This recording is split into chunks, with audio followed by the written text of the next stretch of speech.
జరగబోయే లోక్సభ ఎన్నికలకు అన్ని పార్టీలు సమాయత్తం అవుతున్నాయి.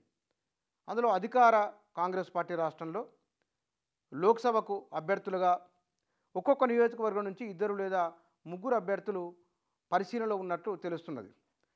గాంధీభవన్ వర్గాల నుంచి వస్తున్న సమాచారం ప్రకారము కొన్ని నియోజకవర్గాలలో 3, 4, 5 ఉన్నారు.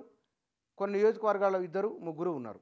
ఇందులో మనకు ముందుగా ఆదిలాబాద్ ఇది ఎస్టీ నియోజకవర్గం.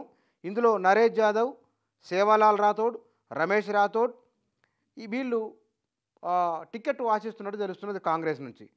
ఇక వరంగల్ ఎస్సీ, ఈ వరంగల్ నియోజకవర్గం నుంచి అద్దంకి దయాకరు, సిరిసిల్ల రాజయ్య, దొమ్మాటి సాంబయ్య, సర్వే సత్యనారాయణ, బక్క జడ్సన్, పులి అనిల్ వీళ్ళు ఈ లోక్సభ నియోజకవర్గం నుంచి టికెట్ ఆశిస్తున్నట్టు వీరి పేర్లు పరిశీలనలో ఉన్నట్టు తెలుస్తున్నది. ఇందులో బహుశా అద్దంకి దయాకర్ వైపు ఎక్కువగా మొగ్గు చూపుతున్నట్టు తెలుస్తున్నది. ఇక మైబాదు ఇది ఎస్టీ నియోజకవర్గం.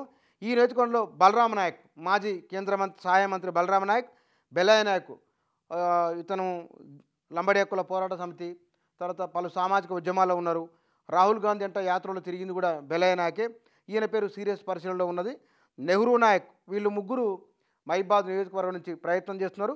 ఈ వీళ్ళలో బెల్లయ్య నాయక్, బలరాం నాయక్ ఇద్దరు మొన్నటి అసెంబ్లీ ఎన్నికల్లో ఇల్లందు నుంచి మరో 2 నియోజకవర్గాల నుంచి టికెట్ ఆశించిన వారికి రాలేదు. కాబట్టి ఈ నియోజకవర్గంలో వీరి ఇద్దరు పేర్లు పరిశీలనలో అంటే మొదటి వరుసలో వీరి పేర్లు ఉన్నాయి. ఇక ఖమ్మం జర్నల్ నియోజకవర్గం, ఇక్కడ నుంచి రేణుకా చౌదరి, పొంగులేటి ప్రసాద్ రెడ్డి, నాగేశ్వర్, పోట్ల నాగేశ్వర్, మల్లు నందిని, వి హనుమంతరావు వీరి పేర్లు ఉన్నాయి. నందిని బట్టి విక్రమార్క గారి శ్రీమతి వారు. వి హనుమంతరావు ఈయన సోనియా గాంధీ ద్వారా బహుశా పేరును ప్రతిపాదించుకున్నట్లు ఓ సూచన చేసినట్టు కూడా గాంధీభవన్ వర్గాల సమాచారం, మీడియాలో వచ్చిన కథనాలు.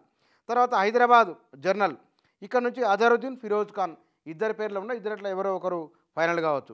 ఇక కరీంనగర్ జర్నల్ స్థానం, ఇక్కడ నుంచి ప్రవీణ్ రెడ్డి, జీవన్ రెడ్డి, రుద్ర సంతోష్ కుమార్, నేరెళ్ల శారద, రమ్యారావు, రోహిత్ రావు ఎక్కువ మంది పోటీ పడుతున్న నియోజకవర్గాలలో కరీంనగర్ ఉన్నది. బహుశా ప్రవీణ్ రెడ్డికి ఇక్కడ నుంచి టాప్ ప్రయారిటీ ఇచ్చే అవకాశం ఉన్నది కరీంనగర్ లోక్సభ నుంచి.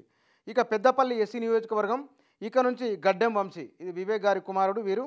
తర్వాత ఏ చంద్రశేఖర్, నల్లాల ఓదేలు, పెర్క శ్యామ్, రామిల్ల రాధిక వీళ్ళు ఉన్నారు. మాలా మాదిగ ఇద్దరు పోటాపోటు. మాదిగలు ఎక్కువ మంది ఇక్కడ నుంచి బహుశా ఎక్కువ మంది పేర్లు ఇక్కడ కనబడుతున్నాయి పెద్దపల్లి నియోజకవర్గంలో. ఇక నిజామాబాదు జర్నల్ నియోజకవర్గం, మహేష్ కుమార్ గౌడ్, ఈరవత్రి అనిల్, ధర్మపురి సంజయ్, జీవన్ రెడ్డి ఎమ్మెల్సీగా ఉన్న జీవన్ రెడ్డి ఇక్కడ నుంచి మొదటి నుంచి ఈయన పేరు అక్కడ వినపడుతూ ఉన్నది. తర్వాత మెదక్ ఇది జర్నల్ స్థానం, ఈ స్థానంలో విజయశాంతి, జగ్గారెడ్డి, నిర్మల జగ్గారెడ్డి, శ్రవణ్ కుమార్ రెడ్డి వీళ్ళ 3 పేరు వినబడుతున్నాయి. ఇక్కడ నుంచి గతంలో విజయశాంతి ప్రాతినిధ్యం వహించారు మెదక్ లోక్సభ నుంచి. ఎమ్మెల్యేగా ఓడిపోయిన తర్వాత జగ్గారెడ్డి కానీ లేదంటే కనుక వారి శ్రీమతికి కానీ టికెట్ ఇవ్వాలని వారు అడుగుతున్నారు. ఇక్కడ కూడా గట్టి పోటీ ఉన్నారు.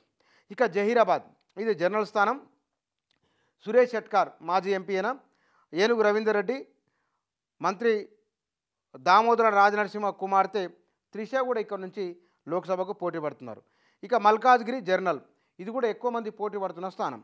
మైనేపల్లి హనుమంతరావు, సర్వే సత్యనారాయణ మాజీ ఎంపీ అయిన, మాజీ కేంద్ర సహాయ మంత్రి కూడా, హర్షవర్ధన్ రెడ్డి, సీఎం రేవంత్ రెడ్డి సోదరుడు కొండలరెడ్డి కూడా ఇక్కడ నుంచి పోటీకి ఆసక్తి చూపుతున్నారని తెలుస్తున్నది. ఇక సికింద్రాబాద్ జర్నల్ స్థానం, ఇక్కడ అనిల్ కుమార్ యాదవ్, వినోద్ రెడ్డి, నవీన్ యాదవ్, డాక్టర్ వినయ్ కుమార్ ఇక్కడ నుంచి పోటీ వీళ్ళ పేరు పరిచయంలో ఉంది. వీరు అక్కడ పోటీ చేసేందుకు ప్రయత్నం చేస్తున్నారు. ఇక చేవెళ్ల నియోజకవర్గం, పారిజాత నరసింహారెడ్డి, కిచ్చన్నగారి లక్ష్మారెడ్డి, మంగి ఆదిత్యరెడ్డి, మర్రి ఆదిత్యరెడ్డి, మహేందర్ రెడ్డి ఇక్కడ నుంచి పోటీలో ఉన్నట్టు టికెట్ ఆశించినట్టు తెలుస్తున్నది. మహబూబ్నగర్ జర్నల్, వంశీచంద్రెడ్డి మొన్న కలుగుర్తి టికెట్ ఆశించిండో అది రాలేదు ఆయనకు. బహుశా ఆయన పేరు ఇక్కడ సీరియస్గా పరిశీలనలో ఉన్నది.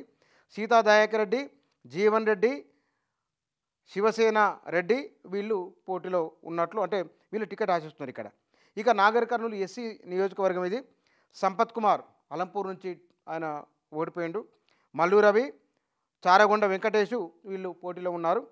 ఇందులో బహుశా మల్లు రవి ఆసక్తి చూపకుంటే కనుక చారగొండ వెంకటేష్కు ఈ నియోజకవర్గాన్ని ఇవ్వచ్చు అనే ఒక చర్చ జరుగుతుంది. రేవంత్ రెడ్డికి ప్రధాన అనుచరుడుగా ఉన్నారు వీరు చారగొండ వెంకటేష్. తర్వాత సంపత్ కుమార్ ఇద్దరు మిత్రులే అయినప్పటికీ చారగొండ వెంకటేశ్వర కొంత మొగ్గు చూపొచ్చునా అనే ఒక ఆలోచన ఉంది. సంపత్ కుమార్కి ఏదన్నా కార్పొరేషన్ ఏమన్నా ఇవ్వడమా, లేదా కనుక తర్వాత దశలో ఏమన్నా ఎమ్మెల్సీలు ఉంటే కనుక ఇవ్వడం అనే ఆలోచన కూడా ఉన్నట్లు తెలుస్తున్నది. ఇక నల్గొండ జర్నల్ ఇక్కడ నుంచి జానారెడ్డి లేదా ఆయన కుమారుడు రఘువీర్ రెడ్డి, పటేల్ రమేష్ రెడ్డి వీరి పేరున్న ఇందులో పటేల్ రమేష్ రెడ్డికి ఎక్కువ మొగ్గు చూపుతున్నారు నల్గొండ లోక్సభ నియోజకవర్గం నుంచి. ఇక భువనగిరి నియోజకవర్గం నుంచి అందరికంటే సీరియస్గా ఉన్న పేరు చల్లా తేజ. చల్లా తేజకు ఢిల్లీ నుంచి అండదండలు ఎక్కువ ఉన్నాయని, ఇతనికి టికెట్ ఇక్కడ నుంచే భువనగిరి నుంచి ఆయనకే అవకాశాలు ఇవ్వచ్చని, ఈయన ఇప్పటికే విస్తృతంగా ఆ నియోజకవర్గంలో పర్యటిస్తున్నారని మీడియాలోనే వస్తున్నాయి. గాంధీభవన్ వర్గాల సమాచారం కూడా పెద్ద స్థాయి వాళ్ళు అంటే రేవంత్ రెడ్డికి దగ్గర ఢిల్లీలో ఉన్న ఇద్దరు ముగ్గురు అతి ముఖ్యమైన నాయకులు, సోనియా గాంధీ కోటరీలో ఉన్న అతి ముఖ్యమైన నాయకుల అండదండలు పుష్కలంగా ఉన్న అభ్యర్థిగా చల్లా తేజకు పేరున్నది, చాలా బలంగా వినబడుతున్నది ఈ మధ్య. తర్వాత చామల కిరణ్ కుమార్ రెడ్డి మొన్ననే ఆయనకు అవకాశం రావాల్సినది రాలేదు అని ఈయన పేరు కూడా పరిశీలనలో ఉన్నది. ఇక మధుయాస్కి గౌడ్, లక్ష్మి, తీర్మార్ మల్లన్న వీళ్ళ పేర్లు కూడా ఈ నియోజకవర్గం నుంచి పరిశీలనలో ఉన్నట్టు తెలుస్తున్నది. అంటే సామాజిక వర్గాలు ఇందులో బీసీ సామాజిక వర్గాలకు భువనగిరి నుంచి ఎక్కువగా అవకాశం ఉండొచ్చు అనే ఒక చర్చ కూడా జరుగుతూ ఉన్నది.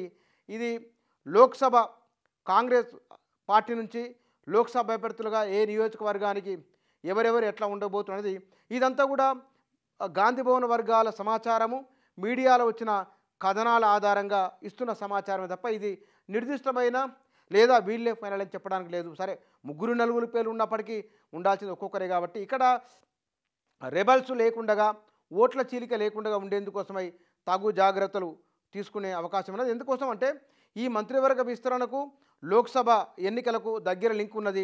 ఇక్కడ కార్పొరేషన్ పదవుల భర్తీ చేయడము, నామినేటెడ్ పోస్టుల భర్తీ కూడా అతి త్వరలోనే చేసిన తర్వాత లోక్సభ అభ్యర్థులు ఎవరు అనే విషయంలో కాంగ్రెస్ పార్టీ స్పష్టత ఇచ్చే అవకాశం ఉన్నది. అందుకోసమనే ఇక్కడ మంత్రివర్గ విస్తరణ, కార్పొరేషన్లు, నామినేటెడ్ పోస్టుల భర్తీ, లోక్సభ అభ్యర్థులను ప్రకటించడము, ఒకరు ఇద్దరు అన్న మిగిలితే కనుక వారికి మరే రకమైన బుజ్జగింపు చేయడమే చేసుకొని 10, 15, 12 స్థానాల వరకు గెలవాలని టార్గెట్ను రీచ్ అయ్యేందుకోసం కాంగ్రెస్ పార్టీ ప్రయత్నం చేస్తూ ఉన్నది.